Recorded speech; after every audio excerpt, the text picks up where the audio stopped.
Ok, Franchi, est-ce que tu peux juste nous parler un peu de la trêve? Alors oui, c'était une semaine de décharge, mais malgré ça, on a gardé du sérieux. Le coach, il a organisé un match amical contre Thun et on a perdu 2-0, mais au niveau du contenu, c'était bien. Globalement, on a fait un bon match. Et ensuite, il nous a laissé direct après le match congé jusqu'à lundi.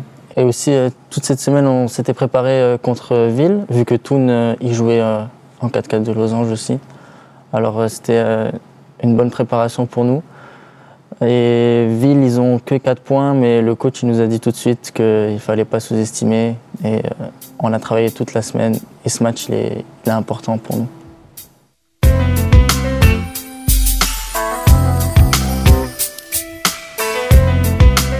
Francesco Lentini, ailier gauche, Neuchâtel Xamax, 18 ans.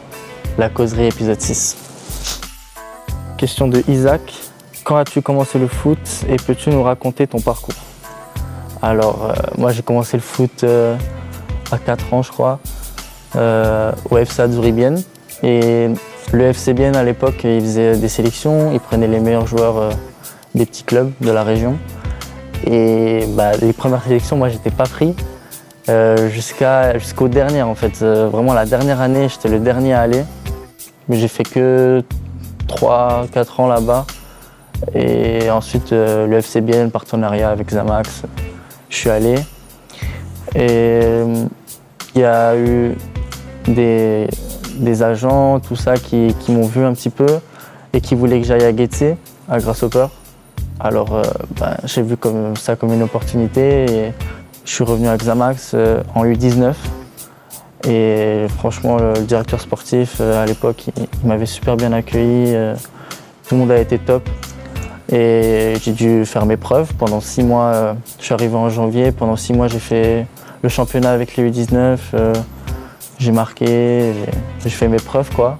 Et à la fin il y a eu les pros, ils faisaient leur prépa et on m'a appelé pour aller s'entraîner avec eux et je suis resté. Question de Benjamin, comment gère-t-on la pression des matchs pro à un jeune âge?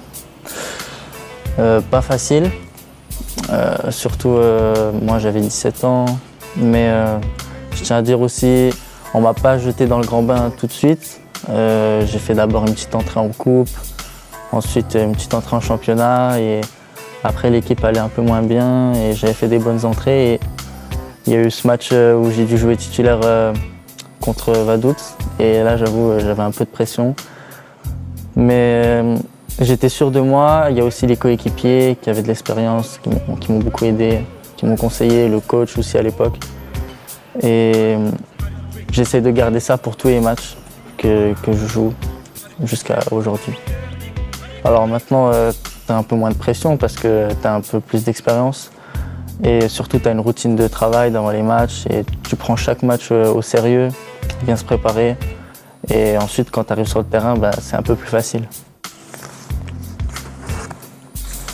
Question de Lorenzo. Quels sont les meilleurs conseils que tu as reçus à tes débuts en pro et comment t'ont-ils aidé?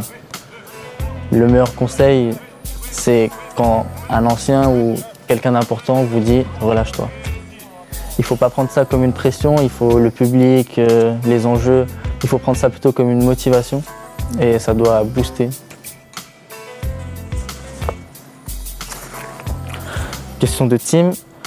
Quel joueur t'a le plus impressionné lorsque tu as intégré l'équipe première de Xamax et pourquoi? Alors, quand je venais d'arriver, il y avait beaucoup de nouveaux joueurs, tout ça, je ne connaissais pas tout le monde, mais Fabio Saiz, il m'a très impressionné. Je trouvais qu'il était technique, calme avec le ballon. Moi, il m'avait impressionné. Après, bon, il y avait Toiti, Cabral, Bamba, son physique, il m'a impressionné. Et quand je suis arrivé dans le groupe pro, quand j'ai vu ce niveau-là, ça m'a un petit peu impressionné. Et j'étais là en train de me dire, putain, c'est ça le vrai niveau. J'ai dit putain. Mimi Demassai, je te fais la passe D en espérant que tu marques. Et c'est à toi de répondre aux questions. Allez, Xamax.